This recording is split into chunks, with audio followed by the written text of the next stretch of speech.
when you are setting subway tile, you have plenty of design options. There's a lot of versatility with these in terms of patterns.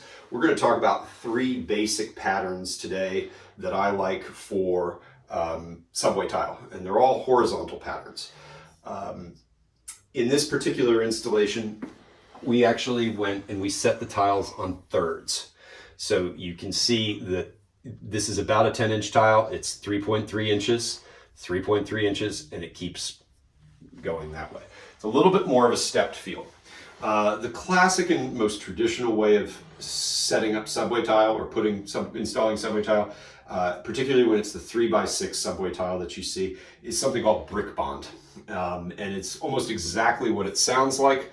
It's where the tiles are set on the half. So if this is a 10-inch tile, this is a 5-inch, and it just goes straight across. Every other row is like that. Whereas with the thirds, every 3 rows, the pattern starts to repeat. My preference, I would say, with regard to the longer subway tiles, it's a little bit more modern, but it still has that classic feel, is to do it with the thirds.